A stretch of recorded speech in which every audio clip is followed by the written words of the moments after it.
चलो चले हम मिलकर फिर से एक शुरुआत करें, चलो चले हम मिलकर फिर से एक शुरुआत करें, एक दूजे का हाथ थाम कर साथ चलें। चलो चले हम मिलकर फिर से एक शुरुआत करें, चलो चले हम मिलकर फिर से एक शुरुआत करें, एक दूजे का हाथ थाम कर साथ चलें। चलो चले हाँ चलो चले, चलो चले हाँ चलो चले।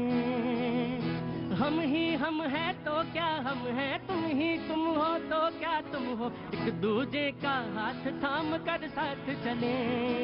हाँ चलो चले हम मिलकर फिर से एक शुरुआत करें, चलो चले हम मिलकर फिर से एक शुरुआत करें, एक दूजे का हाथ थाम कर साथ चले।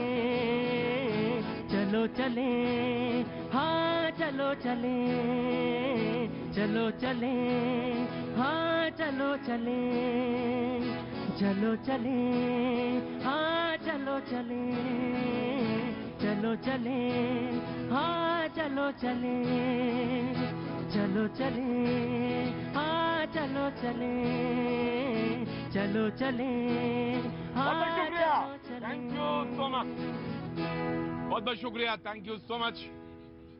आप सभी लोगों का बहुत बहुत शुक्रिया, थैंक यू सो मच जो यहाँ पे मौजूद हैं लोग उनका। मैं एक गुजारिश करूंगा सबसे कि प्लीज अगर आपके पास मास्क नहीं है तो प्लीज हमसे ले लीजिए मास्क, लेकिन मास्क लगा के जरूर खड़े होइए। और जिसको खड़े होना है और मास्क नहीं लगाना तो मैं उससे यही गुजारिश करूंगा प्लीज आप चले जाइएगा, लेकिन मास्क लगाइए सारे लोग और मास्क लगा के खड़े रहिए, कोई दिक्कत नहीं मुझे। आप बातचीत का आपका प्रोग्राम है, आपका ये है। उन तमाम सारे लोगों का जो प्रोग्राम देख रहे हैं उन सबका बहुत बहुत शुक्रिया, थैंक यू सो मच। आप हैं तो हम हैं और ये बात सच है कि आपकी वजह से हम यहाँ पर रोज मौजूद रहते हैं। ये बात सच है कि मैं 2-3 दिन से ये शो करने नहीं आया यहाँ के नॉर्थ प्लेस में, लेकिन आज एक बार फिर से मौजूद हूँ और आप सारे लोगों से बातचीत के सिलसिले को जोड़ने के लिए यहाँ पे हाजिर हूँ। तमाम मेहमान हैं उनसे भी बात करने के लिए यहाँ पे मौजूद हैं।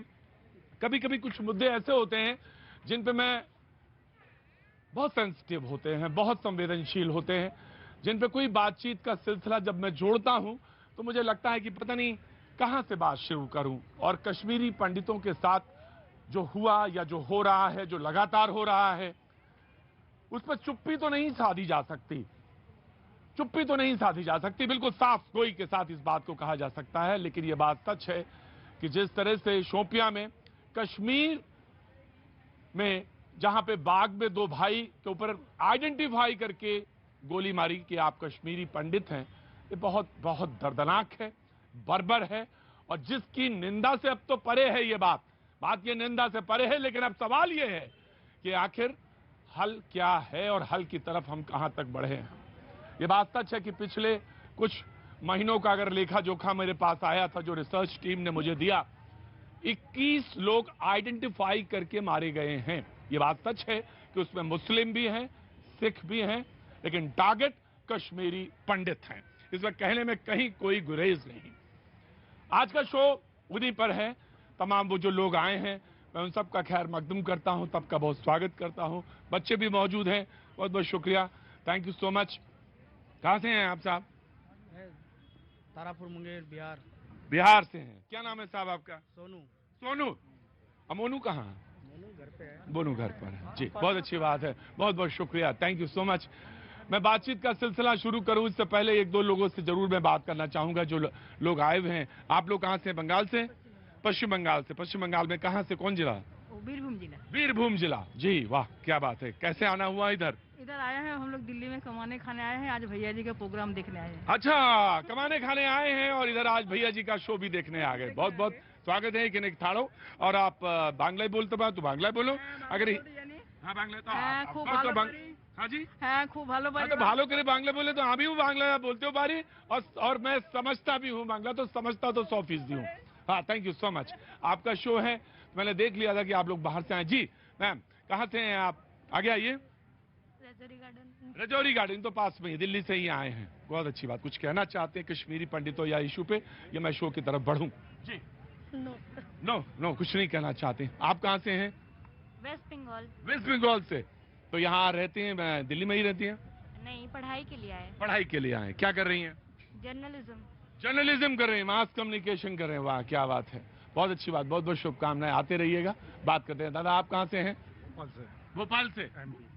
हाँ हाँ, भोपाल तो एमपी में ही है और एमपी तो भोपाल में ही है, सब जानता हूँ मैं। भोपाल अभी तो था कुछ दिन पहले भोपाल में। जी बहुत बहुत शुक्रिया। आप कहाँ से हैं साहब? मैं अलीगढ़ से बिलोंग करता हूँ। अलीगढ़ से बिलोंग करते हैं। सेक्टर 62 नोएडा से आया हूँ। सेक्टर 62 में नोएडा में रहते हैं। जी जनाब। मैं बनारस से। बनारस से। पूरा हिंदुस्तान यहाँ पे मौजूद रहता है।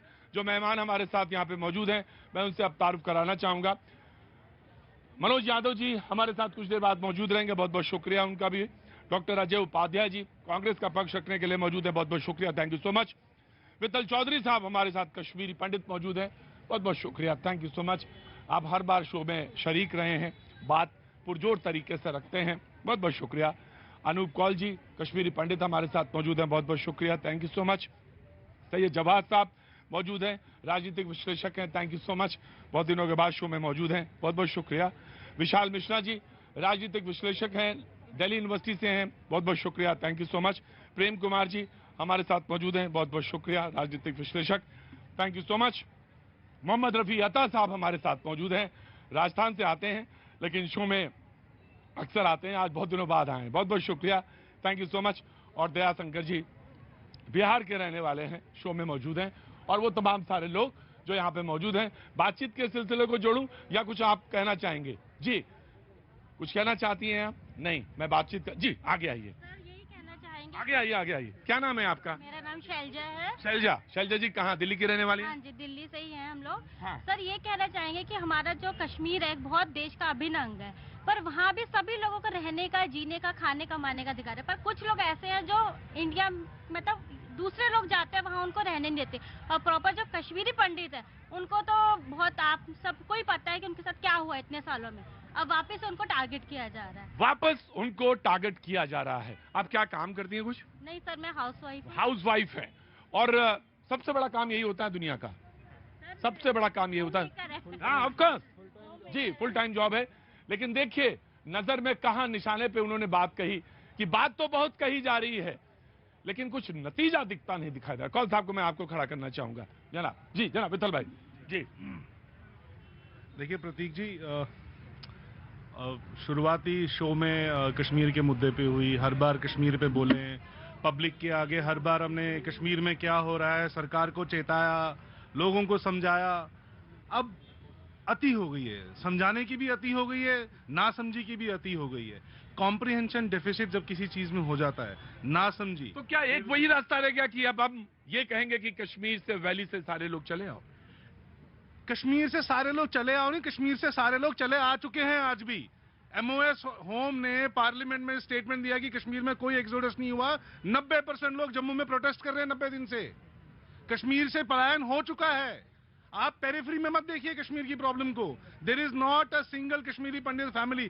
कश्मीर में हम लोगों, मेरे पिता 1990 में हमारा निष्कासन हुआ, हम दिल्ली आ गए, बस गए यहाँ पे दिल्ली में। संजय टिक्कू और 800 ऐसी फैमिलीज जो कश्मीर में रही, जिन्होंने उस कश्मीरी ढकोसले को माना और रहे वहां पे, वो लेटर निकाल के बोल रहे हैं कि हमें यहाँ से जाने दो, हमें नहीं रहना कश्मीर में। हाई कोर्ट में जाके वो कश्मीर के हाई कोर्ट में जाके वो पिटीशन फाइल करते हैं और वहां हाई कोर्ट से गुहार करते हैं, हमें यहाँ पे सिक्योरिटी नहीं है, हमें यहाँ से सिक्योरिटी के साथ बाहर भेजिए। ये आज की डेट में, आज 2022 का समय ये है इस टाइम पे। और हर सरकार, BJP, Congress, national front, United front, फलाना डिमकाना, वक्ता प्रवक्ता, राजनीतिक विशेषज्ञ, सबको दिमागी प्रॉब्लम हो चुकी है कश्मीर के बारे में। विशाल मिश्रा जी। देखिए बहुत ही संवेदनशील विषय है, इस बात में कोई दो राय नहीं।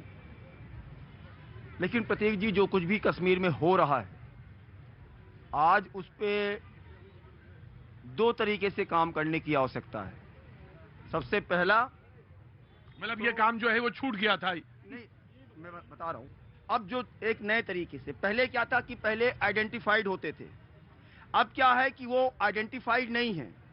उसके दो कारण हैं। पहला कारण तो ये है कि इसमें कोई दो राय नहीं कि जब से पंडित जी लाइन में खड़ा किया, पूछा कि तुम कश्मीरी पंडित हो, उन्होंने कहा है, और इन्होंने गोली मार दी। मैं यही तो कह रहा हूँ कि जो मारने आ रहे हैं वो पहले आइडेंटिफाइड होते थे, अब वो उस रूप में आइडेंटिफाइड नहीं है, ये उनकी हताशा के रूप में है। मैं बता रहा हूँ प्रतीक जी, हुआ क्या है कि जब से अनुच्छेद 370 हटा है, जब से अनुच्छेद 35A हटा है, जब से वहां पर केंद्र सरकार की योजनाएं लागू हुई है, तो वहां पे जो आतंकी पहले से अपना घर बनाए हुए थे, उनके अंदर एक प्रकार का हताशा आया है।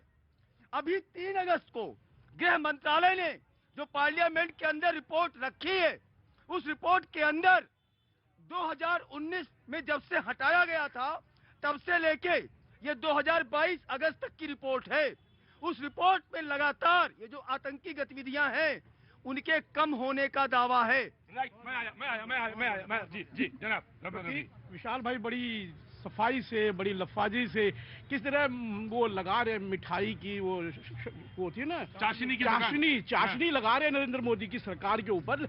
लेकिन असल में ये सरकार जो है ना, देखिए इस सरकार की नीति आपकी तो चाशनी हटती नहीं, सीधे सरकार पे ही चली जाती है। जब चाशनी की जगह नमक घोलेंगे, जब चाशनी की जगह नमक घोलेंगे तो उसको तो मिर्च मिलेगी ना। मुद्दे पे रहिएगा, मुद्दे से अलग नहीं हटूंगा, मुद्दे से अलग, चुप रहिए एक बार रुकिए, पहले मुद्दे से अलग नहीं हटेंगे। लेकिन इस सरकार की नीयत जो है ना, मैं एक शेर कहूंगा, मेरा तेरी हसरत। मुझे कोई शेर नहीं सुनना, मुझे कोई शेर नहीं सुनना, मुझे कोई शेर नहीं सुनना, मुझे कोई शेर नहीं सुनना। नहीं आती विशाल जी 21 लोग मर गए, शर्म किसको आई? टारगेट क्लिक करके किसको शर्म आई? अति शर्म ना आके मैं तो कह रहा हूँ। लेकिन हम प्रतीक जी यही तो कह रहे कि इस नासूर का बीजारोपण हुआ क्यों था? बताइए, बता रहा हूँ, ये नासूर बता रहे। नासूर जो है ना, इनको पता होना चाहिए कौन है। इस सरकार ने 370 हटाया, इस सरकार ने 35A हटाया, इस सरकार ने स्टेट बाइफरकेशन बिल लेके आए। इन्होंने जो सीटों का जो गणित है उसको संतुलित करने की कोशिश करी, लेकिन इनकी नीतियाँ कहाँ गई? राइट, विशाल जी मैं आया, विशाल जी मैं आया। मुझे शर्म सबको आ रही है, हम सबको शर्म आ रही है, हम सबको शर्म आ रही। जो यहाँ सारे खड़े हैं, जितने लोग खड़े, सबको शर्म आई, सबको शर्म आई। अगर कोई इस तरह से बोलना गलत है यार। ये मैं अजय पंडिता से शुरू हुआ था, आप सुनील भट्ट तक पहुंच गए हैं। हम आगे कितने लोग होंगे किसी को नहीं पता है। यहाँ पे जो राजनीतिक विशेषज्ञ बने हुए हैं या बाकी लोग जो बातें कर रहे हैं, मुझे बड़ा अफसोस होता है कि उनको शायद कोई जानकारी है ही नहीं इसके बारे में। आप पहले ये समझने की कोशिश करिए कि कश्मीरी पंडित ही नहीं, वहाँ पे जो हिंदू भी है वो भी मारे जा रहे हैं, जो बिहार से आया हुआ है जिसका नाम लेवा कोई नहीं है। उसके बाद में कोई नहीं जानता कि कोई बिहार का बंदा आया तो बेचारा मजदूरी कर रहा है, अकेला बंदा कमाने खाने के लिए आया हुआ वहाँ पे, उसको मार दिया जाता है। गोलगप्पे वाला हो गया, मजदूर हो गया, जो तामीरगिरी करता है बैठ के। मुसलमान भी मरे हैं, 21 जो मरे हैं वो सिर्फ हिंदू मरे हैं, 5 या 6 मुसलमान उसके अलावा मरे हुए हैं। टोटल 27-28 की फिगर बनती है ये समय। मैंने पिछली बार भी आपको बोला था, मैं आज फिर जो है जोर दे के बोलूंगा कि हालात 90 से बदतर हो गए हैं। ये सरकार, एक जिम्मेदार कौन है? जिम्मेदार ये सरकार है नरेंद्र मोदी ने, जिसको आपने बहुमत दिया। कश्मीरी पंडितों के नाम पे आई सरकार, हिंदुत्व के नाम पे आई सरकार, राष्ट्रवाद के नाम पे आई सरकार, और पूरा कश्मीर उसने खराब किया है। कश्मीरियों को कैद रखा है। विशाल मैं आ रहा हूँ उसके बाद। अरे शर्म नहीं आती इनको? भारतीय जनता पार्टी के एजेंडे में था कि हम 370 हटाएंगे, हटाया 370, हटाया 370, हटाया 370। अरे तुमने तो थाली में परोस के दिया था, तुमने तो कश्मीर जो हमारा मुकुट था उसको थाली में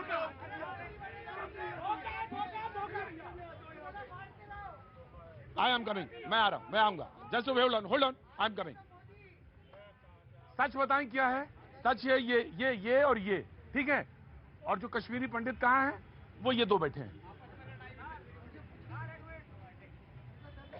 हल है क्या? अगर हल है तो मैं आ जाता हूं उधर, हल है तो मैं आता हूं, उस तरफ बढ़ता हूं। I M coming, just wait.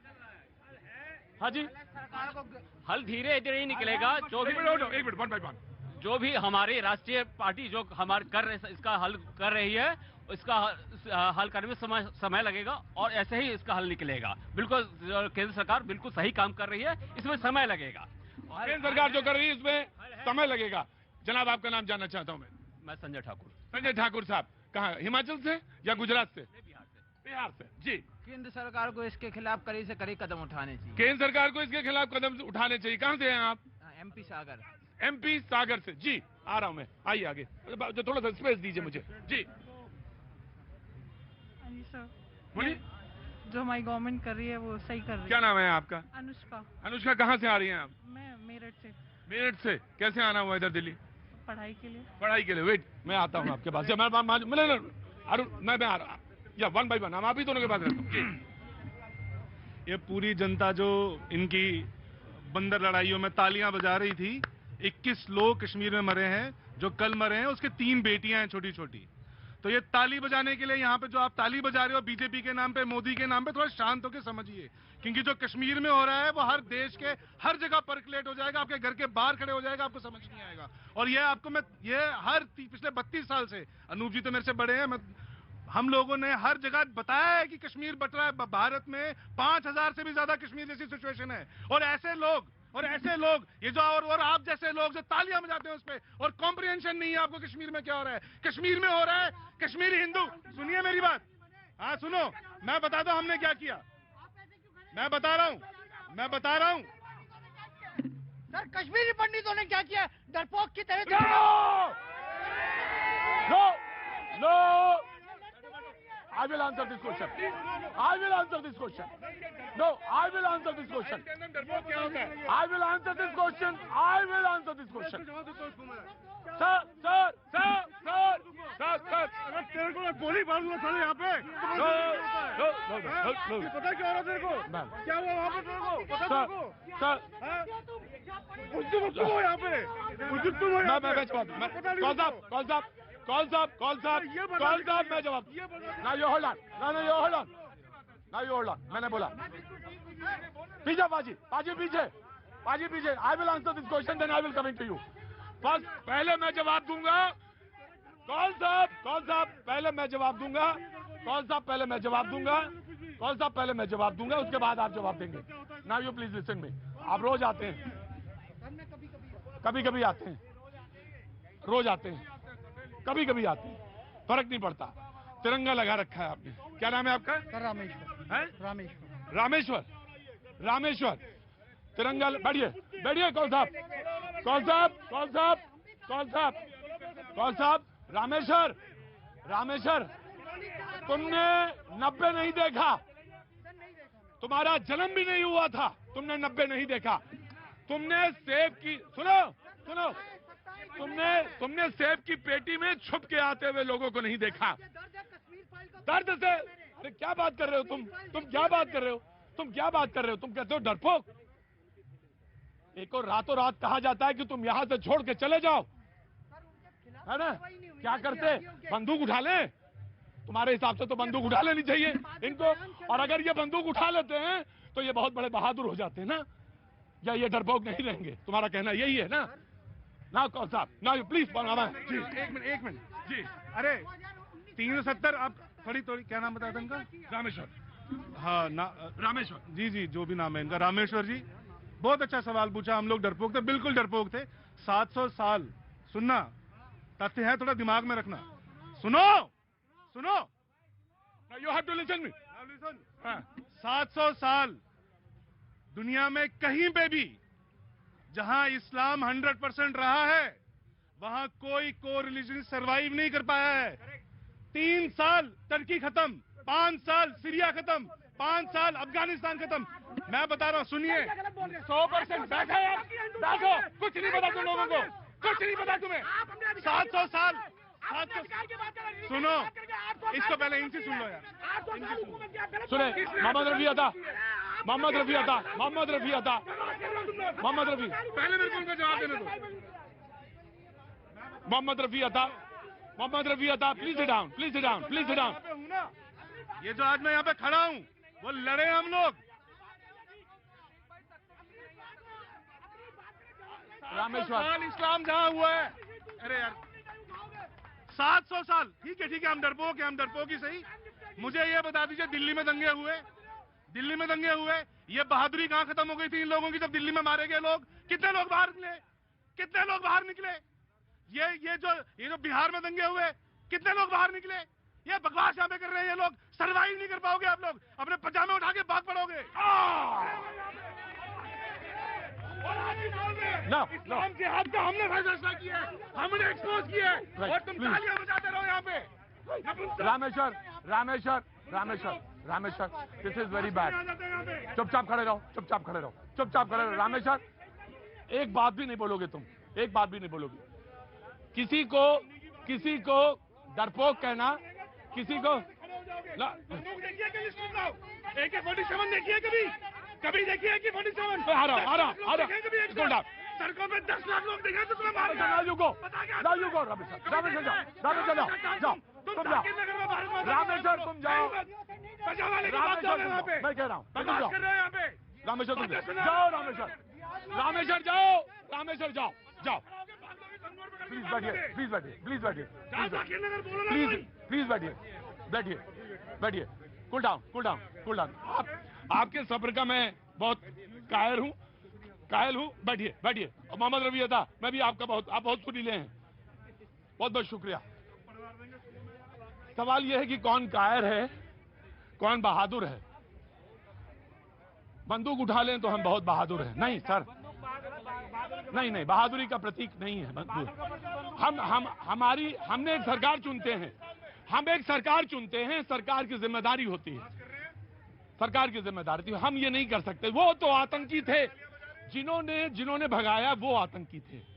जो सेब पेटियों में छोटे छोटे बच्चे छुप कर आए श्रीनगर से, वो आतंकी थे। वो तो जान बचा के भाग रहे थे। बंदूक आपने देखी नहीं है कि 47 क्या होती है। जिन्होंने देखी है, जिनके ऊपर परिवार में बीता है, वही जानते हैं कि वो चीज क्या होती है और वो खौफ क्या होता है। यहां खड़े होकर कहना बहुत आसान है, बहुत आसान है। मुझे मालूम है, मैं लाल चौक में शो करके आ रहा हूं, मुझे मालूम है क्या होता है चीजों। जी मुझे मालूम है, अच्छी तरह से मालूम है। जी कांग्रेस। प्रतीक जी, आज का मुद्दा जो है वाकई संवेदना का मुद्दा है। भटक जाता है मुद्दा भटक जाता है सही जगह पे। आप किसी को कहते हैं आप कायर हैं, तो वो तो पहले तो इस पर प्रोडक्ट करने लगा कि मैं कायर नहीं हूं। अरे मुद्दे का हल दीजिए। आप कहते कायर करके चल दिए। साहब और अनूप जी को, दोनों लोगों के प्रति व्यक्तिगत तौर पे इस बात के लिए मैं मानता हूं, जिस तरह से लोगों ने आज बोला है, नहीं बोलना चाहिए किसी को भी। ये पार्टी का मुद्दा नहीं है और आतंकवाद बहुत गलत बात है, बहुत गलत बात। आतंकवाद का मुद्दा, पार्टी का मुद्दा कभी होना भी नहीं। मैंने आज तक कभी यहां से तो लोगों को बाहर भेजा है कि यहां से आप चले जाइए। मैंने जनता से कभी नहीं कहा कि यहां से चले जाओ। मुझे आज मजबूरी में कहना पड़ा। जी बहुत दुख की बात है। जो टर्म है, पहले तो हम लोग विनम्र श्रद्धांजलि दें सभी लोग मिलकर के उन लोगों को जिनके साथ इस तरह का टारगेट है। जी सारे लोग खड़े होंगे और सारे लोग विनम्र श्रद्धांजलि दे कम से कम उस परिवार को।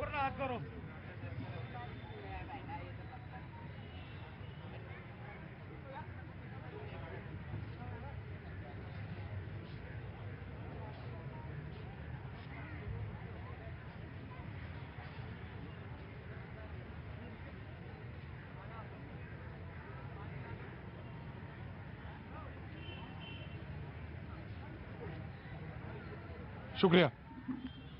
जहां तक मुद्दा कश्मीर का है, कश्मीर का मुद्दा रियल में संवेदनशीलता का मुद्दा है, कॉम्प्लेक्स मुद्दा है। उन मुद्दों पर हमें संवेदनशीलता से विचार करना चाहिए। कभी भाजपा, कभी कांग्रेस, कभी आप आए और मुंह खोल दें कहना कि आप कायर हैं। अरे भाई, अपने बच्चों को बचाएगा कोई आदमी, अपने बच्चों को बचाएगा ना। AK-47 जहां चल रही हो वहां हम कहें कि आप डरपोक हैं और भाग गए, तो ये तो गलत बात है। इसका मतलब ये हुआ कि आप खुद ही डरपोक हैं, आप खुद ही कायर हैं। सही बात है, सच्चाई है। आज जो देश जो परिस्थिति कश्मीर में है, सबको पता है कि पाकिस्तान समर्थित आतंकवादी जो है वहां बार बार प्रयास कर रहे हैं कि वहां अशांति फैले।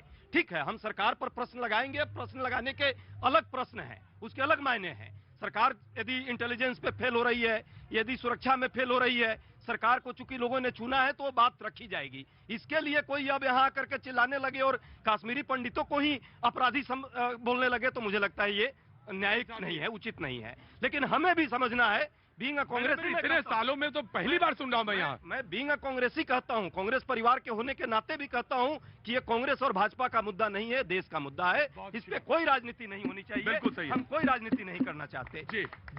अब प्रयास होना चाहिए कि कैसे पाकिस्तान को कंटेन करें, हम कैसे रोकें उसको। वहां से जिस तरह सीमा पार से जिस तरह लगातार घुसपैठ की गतिविधि हो रही है, अंदर में जिस तरह टारगेट किया जा रहा है, ये मैं पूरे जिम्मेवारी के साथ कह रहा हूं कि सिर्फ कश्मीरी पंडित को नहीं, ये तो बहाना बना रहे हैं वो हर व्यक्ति को मारना चाहते हैं जो व्यक्ति शांति का, अमन और चैन का वहां पे बात करता है। Right, last your take. Prateek भाई, मुझे बड़ी खुशी होती कि न्यूज़ 18 का माइक अगर प्रधानमंत्री और गृह मंत्री के पास जाता और उनसे ये सवाल करता कि जिस वक्त उन्होंने देश के अंदर नोटबंदी करी थी और ये कहा था, देश की जनता से प्रॉमिस करा था कि आज आतंकवाद के ऊपर चोट हो गई, तो जवाब उनसे मांगा जाए।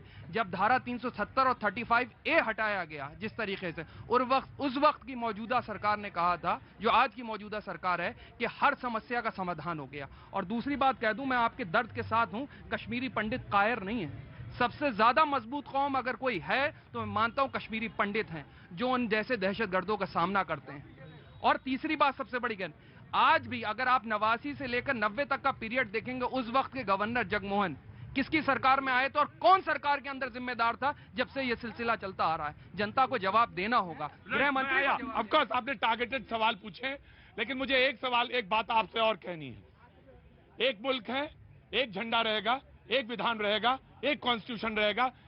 एक मुल्क में 2 झंडे नहीं हो सकते, 2 कानून नहीं हो सकते। इसलिए 370 का हटाया जाना सबसे अच्छा है, सबसे अच्छा है और सबसे अच्छा। वक्त है, छोड़ दे ब्रेक के बाद में फिर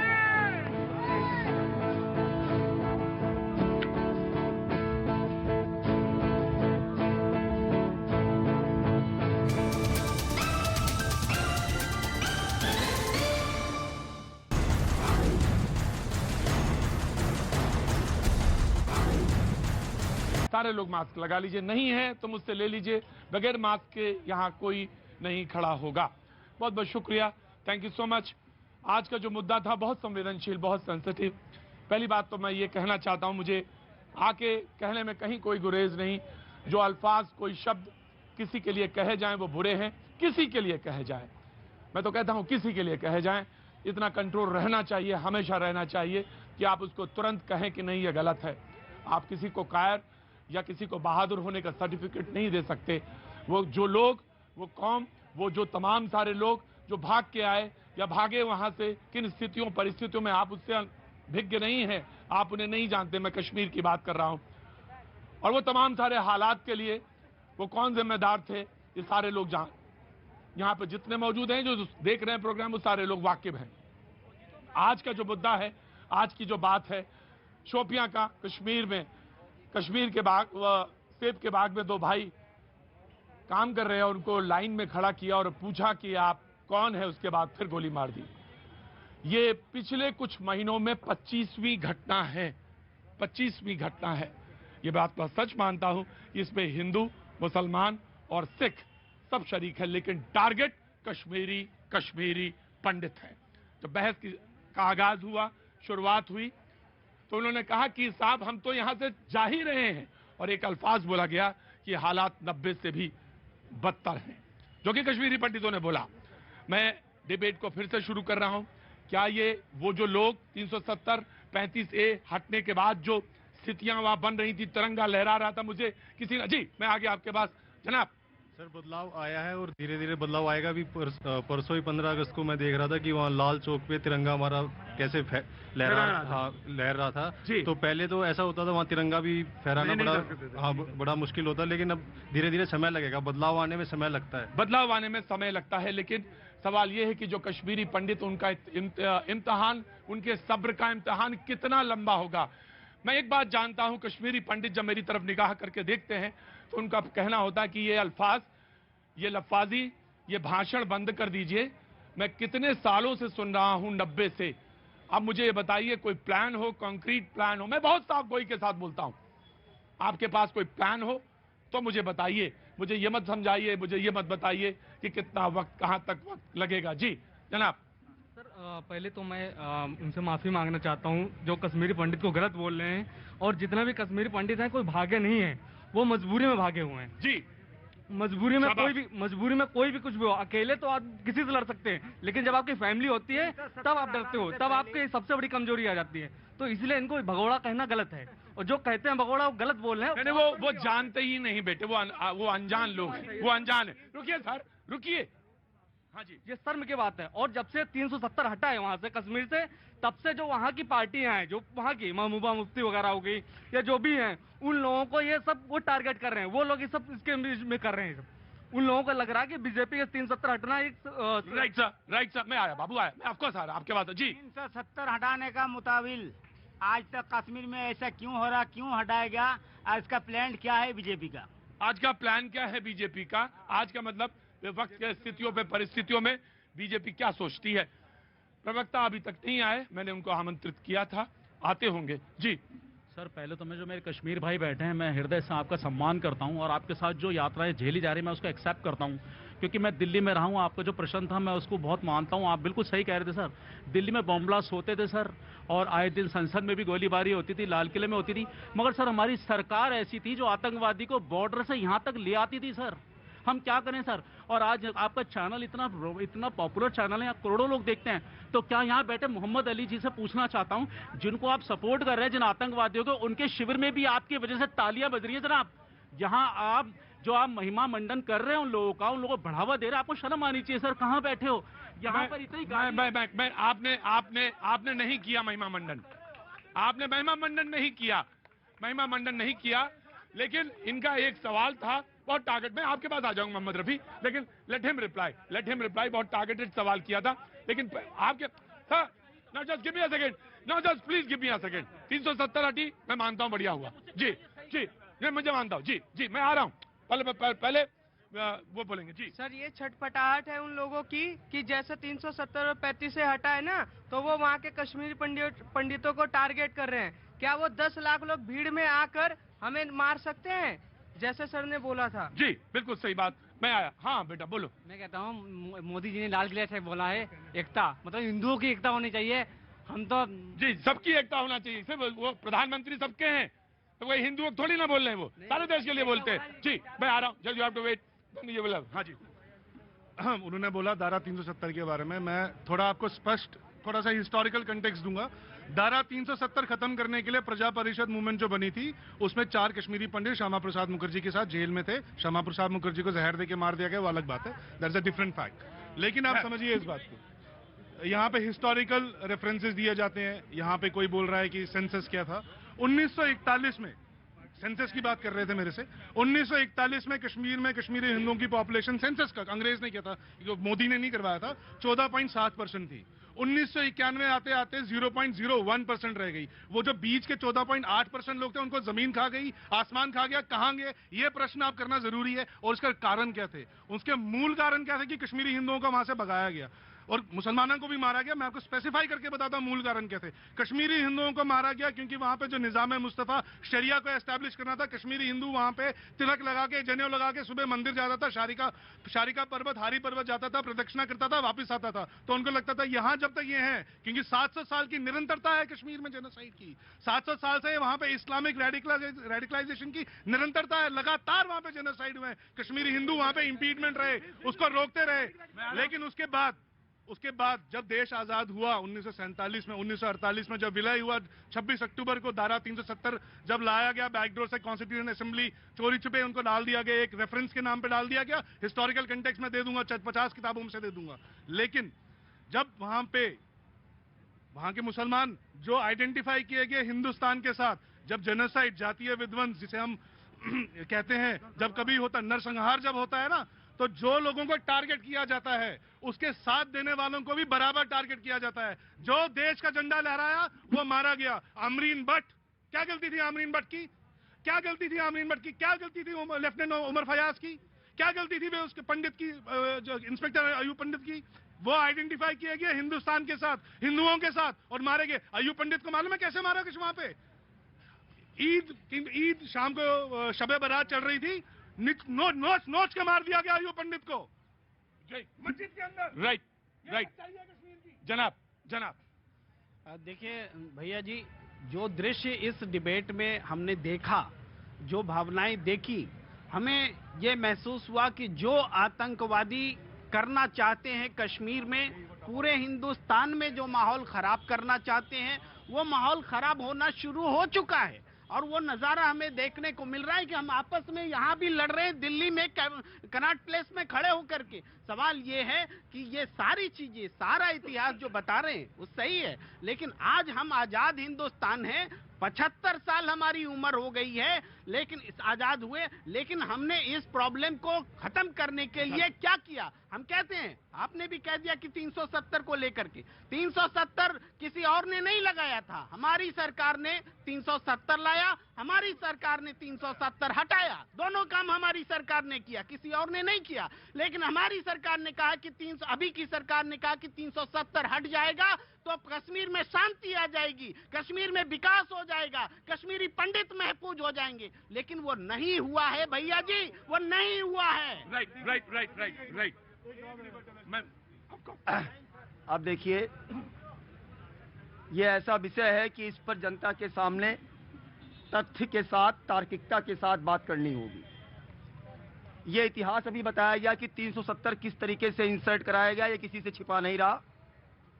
जो काम 70 सालों तक नहीं हुआ वो आदरणीय प्रधानमंत्री मोदी जी के द्वितीय कार्यकाल के 70 दिन में हुआ। अनुच्छेद 370 हटाकर पूछते हैं क्या हुआ? यही वो चाहते हैं, यही वो चाहते हैं, चाहे देश के अंदर बैठे हुए षड्यंत्रकारी और चाहे देश के बाहर बैठा हुआ हमारा पड़ोसी दुश्मन, कि केन प्रकार नैरेटिव सेट किया जाए, डराया जाए, ताकि ये जो सकारात्मकता के मुख्य धारा में एक बार कश्मीर चल चुका है वो ना जाने पाए। प्रतीक जी, बहुत इंपॉर्टेंट फैक्ट है, जाना चाहिए। ये उन विरोधियों को बताना चाहता हूं जो टारगेट किलिंग कर रहे हैं कि उसी जम्मू कश्मीर में वाल्मीकि, दलित और गोरखा के साथ क्या होता था, आज उसी वाल्मीकि को राइट टू वोट नहीं था, समाज को आज इसी 370 के बाद राइट टू वोट मिला। स्वतंत्र भारत का सबसे बड़ा कलंक था।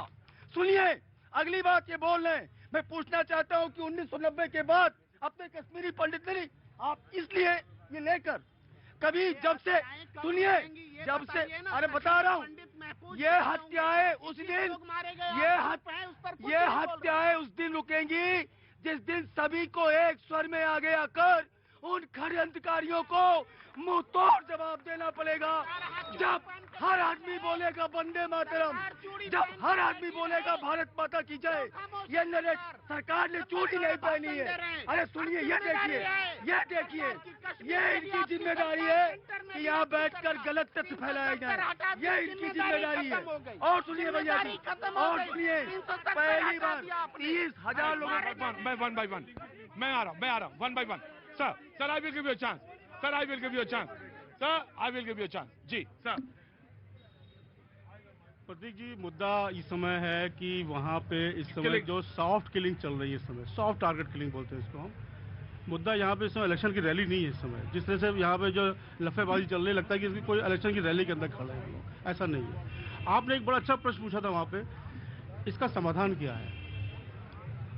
समाधान के विषय में कुछ बोलना चाहता हूँ। इसका क्या समाधान हो सकता है? इसका हमें इस सरकार की नीयत में कोई खराबी नजर नहीं आती है, इसमें कोई शक नहीं है। हमें पूरा विश्वास। क्यों हंस रहे हैं आप भाई, क्यों हंस रहे हैं आप? सरकार की नीयत में कोई, सरकार की नीयत, आपको हर जगह राजनीति दिखाई देती है, हर जगह राजनीति देखते हो तुम। बिल्कुल राजनीति नहीं, तुम क्यों हंसे? बता रहा हूँ ना, देखिए नीयत इसलिए ठीक नहीं है, देखिए नीयत, अरे नहीं सुनूंगा, आप इधर आइए, यहाँ आइए, नहीं सुनूंगा मैं भाई। आप हंसते हैं आप हर चीज में। आप बैठिए, मोहम्मद रफी बात बढ़िया, लो आप आइए, आप बैठिए वहां पे। आपकी हंसी ऐसी लगी जैसे एकदम तूती खाना बोल। गलत बात है, ये गलत बात है। अगर कोई सजेस्ट कर रहा है तो हैव टू लिसन।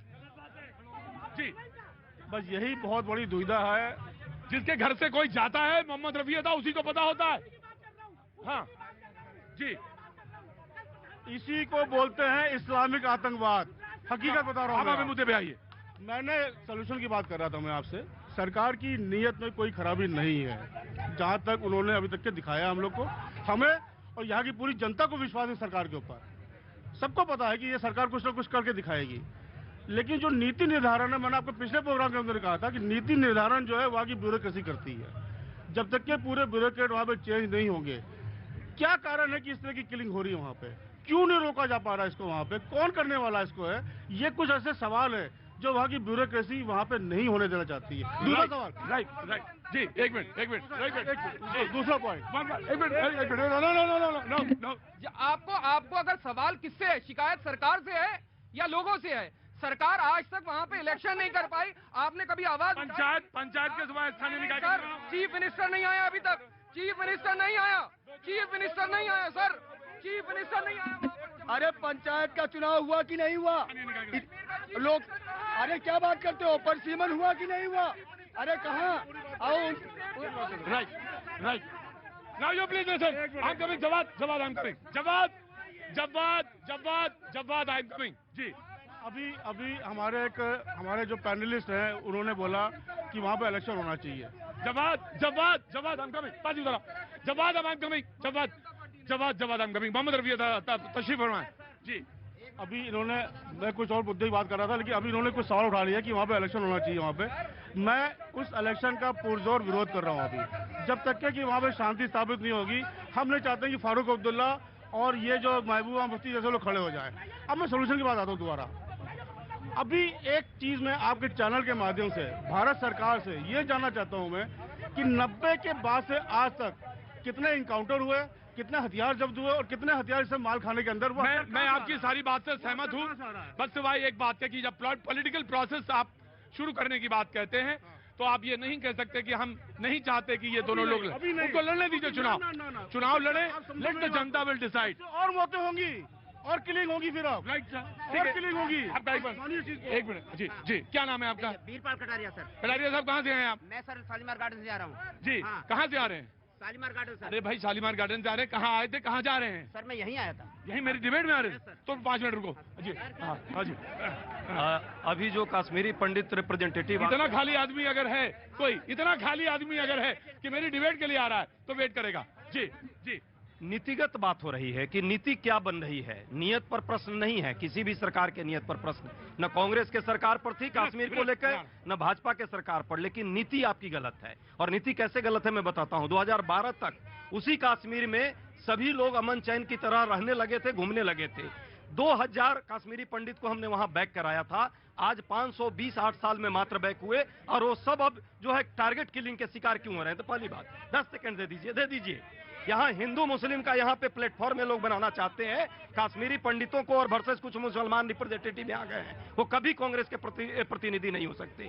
कांग्रेस सबको लेकर चलने की बात करती है और कश्मीर के मुद्दे पर वो कश्मीर को अभिन्न अंग मानती है भारत का। उस पर संवेदनशीलता से विचार करना चाहती है। सरकारों से ऊपर उठकर देश का प्रश्न है, वहाँ सियासत। एक मिनट मैं आ रहा हूँ। इनको बोलने देंगे फिर आगे। उर्दू इतनी दुरुस्त नहीं है। हाँ लेकिन एक शेर याद आ रहा है, हर बार याद आता है यहाँ पे कुछ ना कुछ याद। ये गलत बात है भाई, बोलने दीजिए। सुनिए क्योंकि आपके लिए ये सबके लिए ये वो पुरुष गम को आए हैं, कुछ कह ना सके, छुप रह ना सके, खामोश रहें तो मुश्किल है, कह दूं तो शिकायत होती है। यहाँ प्रॉब्लम यही है क्योंकि हम भगोड़े हैं, ये बोल दिया जाता है। एक मिनट सुनिए, लेट मी कंप्लीट। यहाँ पे हम बीजेपी समर्थक है ये कह दिया जाता है, क्योंकि जब हम कहेंगे या तो शिकायत करोगे आप हमसे, कहा क्यों नहीं, कहा तो कहा क्यों नहीं। अब जो उन्होंने नौकरियों की, कांग्रेस की नीतियों के, बीजेपी के बारे में तो बीजेपी से तो 1000 प्रश्न है, क्योंकि उम्मीदें ही बीजेपी से है। भारतीय जनता पार्टी की सरकार को चुनाई उम्मीदों के लिए गया है, नरेंद्र मोदी को चुनाई सिविलाइजेशनल हीरो की तरह गया है, तो उम्मीदें ही उनसे है। लेकिन कांग्रेस की नीतियां सुनिए आप, कांग्रेस की नीतियां सुनिए। पीएम पैकेज एम्प्लॉयमेंट 2008 में इन्होंने शुरू किया। क्लॉजेस क्या डाले? इंटर डिस्ट्रिक्ट ट्रांसफर नहीं करेंगे, आपका प्रमोशन नहीं करेंगे, बॉन्ड साइन पट्टे पे लिखवाया गया उनसे कि तुम्हें बाहर नहीं भेजने देंगे डिस्ट्रिक्ट के बाहर। खड़े रहो बिहार के आदमी। और सुनिए 2000 लोगों की नौकरियां ही करते हैं 2000। इन्होंने एक और पॉलिसी शुरू की, 7.5 लाख रुपए देंगे आप कश्मीर चले जाइए। आपको पता है कश्मीरी पंडितों की प्रॉपर्टी की वैल्यू क्या है कश्मीर में, जब वो छोड़ के आए जो कब्जे में है? $2.7 बिलियन। $2.7 बिलियन वैल्यू है 7.5 लाख रुपए में। सुनिए आप, सुनिए और सुनिए। दारा 370, आप मेरे को बोलने दीजिए। दारा 370। अब देखिए मुख्यता देखिए। रुको भाई, नहीं बोलूंगा, पूछूंगा, सब आप खड़े रहो। कश्मीर में कश्मीरी पंडितों को ना नौकरियों के लिए, मैं बार बार बोलता हूँ, पिछली बार भी बोला था, इस बार भी बोलूंगा, बार बार बोलना पड़ेगा क्योंकि देश बहुत बड़ा है, कॉम्प्रिहेंशन सबको ठीक करना पड़ेगा। ना नौकरियों के लिए भगाएंगे, ना रोजगार के लिए भगाएंगे, ना हम भाग के आए। तो वापसी भी रोजगार से और घर बनाने से नहीं होगी। वापसी होगी जब आप एक कानून लाएंगे। जेनोसाइड यहाँ पे सब बोलिए, कश्मीर में जो हुआ वो हिंदुओं का जेनोसाइड हुआ कि नहीं हुआ? हाँ या ना में जवाब दीजिए।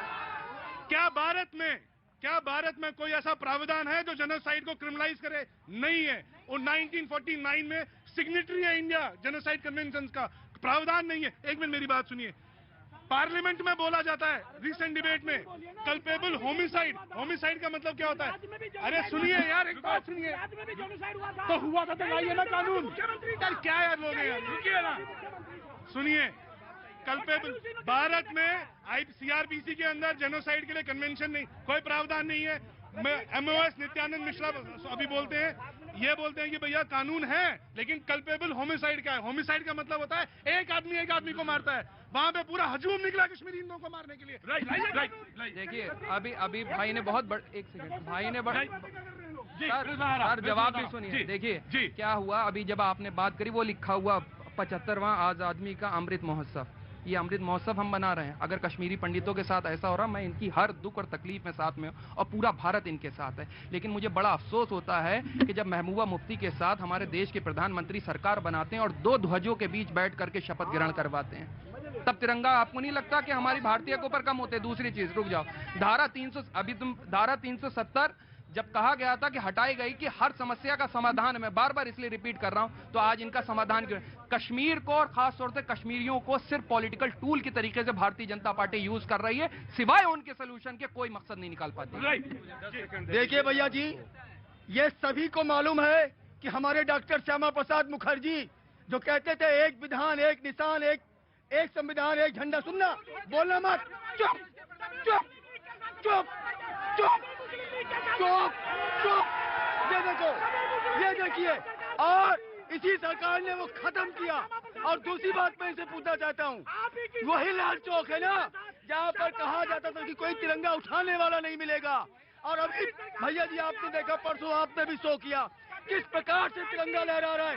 ये बदलाव है, ये बदलाव है, ये बदलाव है, ये बदलाव है।